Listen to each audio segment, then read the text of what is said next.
yo añadiría que además es una novela imprevisible.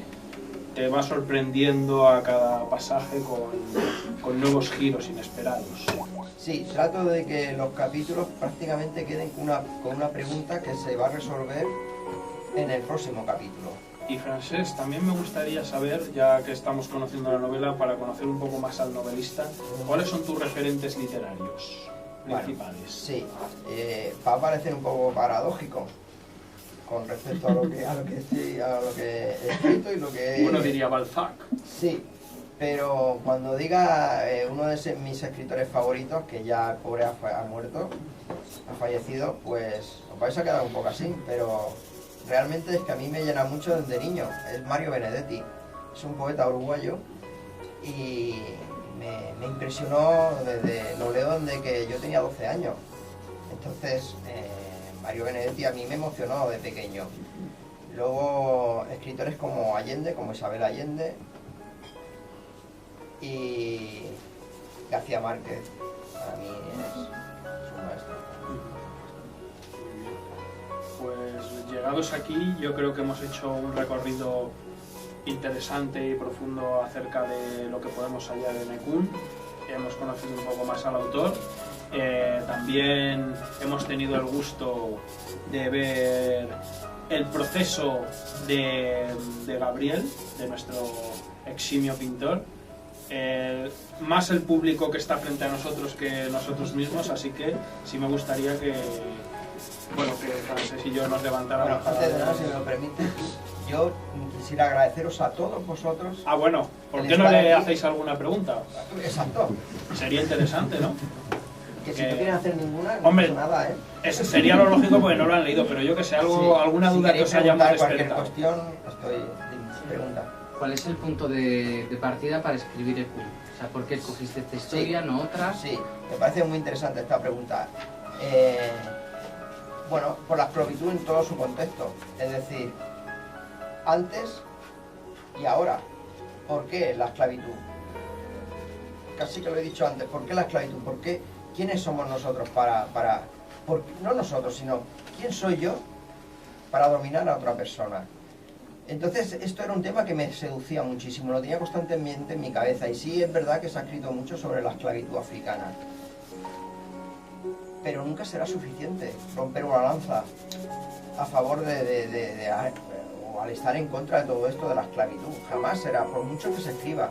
Y yo me acuerdo que cuando fraguó la idea a mi esposa Trini, que está justo detrás de tu esposa, se lo comenté, y a mi papá se lo comenté, y ambos me dijeron, pero te vas a meter en un tema complicado, y que además se ha escrito mucho. Y sí, claro que se ha escrito mucho, pero es que nunca es suficiente. Y entonces me apetecía mucho saber de escribir Ekun, y te aseguro que he aprendido mucho con este libro, muchísimo, y he llorado escribiendo el libro, porque es duro. Es un libro que emociona, en su momento encontraréis que hay mucha emoción de corazón, de dentro, y vais a llevaros alguna sorpresa, porque no todos los libros acaban bien. Si queréis hacer alguna otra pregunta, lo que queráis. Bueno, yo quería comentar que aparte de una presentación para mí muy sorprendente, muy agradable, prácticamente ha sido también un taller. Me refiero, vale. Sí, no, porque es... Hemos imprimido unas pautas. Sí, no, es que ha sido muy interesante. Me alegro muchísimo. Y sí, hay muchas ideas. Y luego, pues, volviendo un poco a lo que ha comentado, hay un punto en el que imagino que se habrá planteado quizás, dentro de lo que es la obra que ha escrito, qué es lo que puedo, lo que debo, lo que quisiera escribir y si tengo algo que callarme. Por esa implicación emocional y por esa verdad que refleja el libro, que por otro lado, aunque nunca es suficiente el expresarlo, puede ser incluso a veces duro escribirlo, manifestarlo, sí. Y luego por otro lado también considerando, pues bueno, si el público pues puede tener... Pero me refiero más a nivel personal, a nivel interior. A nivel personal, yo como escritor, cuando me he informado, cuando he leído, porque antes de escribir Ekun, os aseguro que me he leído más de 15 libros sobre la esclavitud africana. Me he informado muchísimo, solo antes de hacer la estructura de lo que yo quería hacer. Cuando hago la estructura de un libro, ya empiezas a sentir qué quiero hacer, cómo lo quiero hacer. Pues igual que haces una casa. Primero, cuando uno va a hacer una casa, lo primero que hace son los planos. Esto es lo primero. A partir de ahí, ¿qué viene? Comprar los materiales y hacer los cimientos. Y ya está. Empezamos con las paredes, pum, pum, pum, pum, hasta que acaba en el techo. Pero ahora queda el interior de la casa. Y el interior de la casa son las habitaciones, los cuartos de baño, y tú tienes una idea, haces el cuarto de baño, pero luego dices, no, pero voy a ampliarlo 3 metros más y la puerta en vez de aquí la pongo aquí. Un libro es exactamente igual. Hago la estructura, que son los planos del libro, y comienzo a construir el libro desde el principio. Me da igual, yo puedo hacer el capítulo 28 y colocarlo luego en el capítulo 2. O sea, es como el que hace una película. Espero que llueva y filmo y luego ya la utilizaré. Pues igual, ¿no? Yo al menos yo lo escribo así. Y empiezo a escribir. Capítulo 1, capítulo 2, que luego lo puedo cambiar, evidentemente, pero empiezo. Y sobre todo un censo de personajes. Por pequeño que sea el personaje que participe en el libro, tienes que tener tu censo con que esté ese personaje que a lo mejor solamente dice hola en el libro. Pero ¿quién te dice a ti, que tú ni siquiera lo sabes, en el capítulo 28 si no lo vas a volver a utilizar? Entonces tienes que ir a tu censo de personaje y ver si esa persona qué rasgos tiene, qué gustos tiene, cómo viste, porque cualquier detalle lo puedes utilizar luego. Y pensamientos. Pensamiento de los personajes. Para mí es muy importante. Es decir, Nicoleta en Ekun actúa mucho de pensamiento, Diego. Y esos pensamientos yo los tengo en un archivo aparte, porque luego los puedo utilizar, esos pensamientos. Es decir, en el reto a muerte de Digas Hagen con Álvaro Quintana, ya si leéis el libro sabréis, no lo voy a decir, pues si no, quiero que lo leáis, sabréis quién será, quién es. Lo reta a duelo. Nicoleta a Álvaro Quintana le dice, pero no acepte, pero si tú eres un hombre de Cristo, tú eres un hombre de Dios, ¿qué sabes tú de armas? Él es militar, no puedes aceptar, Álvaro, esto. Y él le dice que por su amor sí va a aceptar. Ya veréis lo que pasa. Este pensamiento, esto que ella piensa, lo piensa y luego se lo dice a Álvaro. Yo esto lo vuelvo a utilizar luego, al final del duelo. Si yo este pensamiento no lo tengo en un archivo aparte, si no lo guardo, a mí también se me pasa. Yo soy persona, a mí las cosas se me olvidan, evidentemente. Entonces, muy importante, clave para un libro es la estructura y el censo de personajes. Para mí es clave. Y los pensamientos de los personajes, ya no como visten, que por supuesto, cómo se desenvuelven, cualquier mínimo detalle. Hay personajes que cojean y que van con un bastón. Tú esto lo tienes que tener en cuenta, porque cada vez que escribes, no siempre, pero de vez en cuando tienes que sacar ese bastón a relucir, para que sepas que sigue siendo cojo, que no se te ha pasado, porque se te puede pasar. Entonces, de vez en cuando tienes que mirar esto, y por supuesto las fechas. O sea, Nicoleta nació en el día tal, del mes tal, del año tal, y ella es una persona religiosa, fiel a sus principios, sumisa a su marido, a Dimas Hagen. Esto lo tienes que poner, porque luego lo vas a utilizar. Y por pequeño que sea el personaje, que solamente, como he dicho antes, que diga hola, bueno, pues por lo que sea, tienes que crear un personaje, por lo que sea que no lo tienes pensado, y en vez de crear un personaje, vuelves a aquel.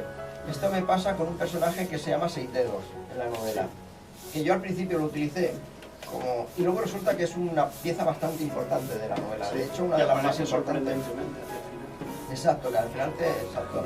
Entonces, es importante esto. Yo lo hago así, ya te digo, la estructura, ¿qué quiero hacer? Bueno, la estructura, la parte donde parte, voy a hablar sobre la esclavitud, sobre el trato de los esclavos y cuál es el resultado final. Esa es la estructura. Ahora, personajes principales. Ekun. ¿Qué es Ekun? Porque Ekun, sí, suena muy bien. Es un hombre compacto, fuerte, duro. Ekun. Ekun, si no sabéis, os digo que quiere decir en yoruba leopardo. Esto quiere decir Ekun. Y es un hombre verdadero. Ekun existió de verdad. Ekun existió. Historias ficticias, podía haber pasado como otras muchas pasaron, pero Ekun fue un guerrero yoruba auténtico. Esto lo sé por la embajada de Benín en Barcelona, pues me dio los datos de cómo es una boda yoruba, cómo se hace en la época, a qué se dedicaban los yorubas en la época, cómo vivían, cuál era su costumbre, para poder escribir Ekun. No puedes coger internet, meterte en la Wikipedia y decir, a ver, ¿cómo son los yorubas? No, porque lo puedo poner yo, lo puedes poner tú, y no digo que lo pongas mal, pero no. Tienes que ir donde tienes que ir, y es completamente a los yorubas, a hablar con los yorubas, que aunque sea de nuestra época, de ahora, pero pasan, las cosas de padres a hijos pasan, y él te va a decir, hombre, es que las bodas en aquellas épocas pues se hacía esto, se vestía así, o los ritos eran estos, y yo lo he hecho así, vaya, ha sido muy laborioso, pero bueno, pues ahora tengo la conversación. Estoy muy contento, la verdad. Muchísimas gracias. Puedo decir que, hablando en términos navales, Francesc Hidalgo es un novelista que no deja cabos sueltos. Y para no dejar ningún cabo suelto en esta velada, yo sí le diría stop al pintor que en esta ocasión se está manejando con pasteles y carboncillo, y que nos muestre y que haya, porque todo me hace indicar que puede haber un diálogo muy interesante entre diferentes disciplinas artísticas. Así que, Gabriel, yo te invito a que pases a este acogedor salón, te instales aquí en este sillón que te cedo y comentes un poco lo que ha pasado aquí. Bueno, lo vamos a hacer. Bueno, y vamos a enseñar un poco. Sí, bueno, resultado. pues, hemos intentado hacer un retrato primero, luego algo más que un retrato, y después, bueno... Bueno, y un aplauso para él, ¿no?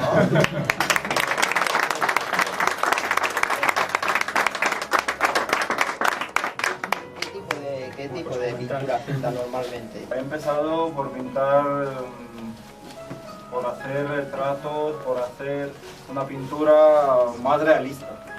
Y luego he descubierto que no es lo que yo busco en el arte, que no es lo que a mí me llena. Estoy buscando una manera de ir más allá de la forma, de lo que se ve, y intentar sacar la esencia de lo que yo veo, de la persona, de los objetos. ¿Cómo lo haces esto? No sé, vas por la calle, ves algo que te atrae, ves a una mujer que te atrae, un objeto que te atrae, te fijas en él, lo grabas en tu mente, en fin, no sé. Pues, por ejemplo, este cuadro de ahí, el retrato ese que está, bueno, ahí tengo un dibujo y al lado un óleo. Y este señor, pues yo le conocí en un bar, estaba ahí muy abatido, muy,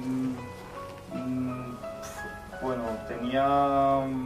estaba sufriendo mucho este hombre, y los rasgos muy marcados, lo que sentía él, lo que él tenía por dentro, pues se le veía mucho en la cara. Entonces a mí me ha impresionado mucho. ¿Con qué materiales pintas habitualmente? Óleo, lo que más me gusta es óleo sobre lienzo. Óleo. Tú te levantas en un momento determinado y haces lo que sabes que son bocetos y vas a llamar a ella. Sí, me ha pasado. Sí, muchas veces me he quedado, por ejemplo, me he quedado pintando hasta las 6 de la mañana, y sin darme cuenta el tiempo ha pasado enseguida. Y nada, que yo creo que en mi caso es más que una pasión, es algo que viene de dentro, que a veces no me deja dormir. Pues con esto, con este diálogo entre dos creadores, llegamos en una velada más en el espacio Niram al final de lo que ha sido pues la muestra, al fin y al cabo, de dos procesos creativos. Uno ya pasado y otro en el acto, así que pido un fuerte aplauso para ambos, y ahora por vías más informales seguimos con el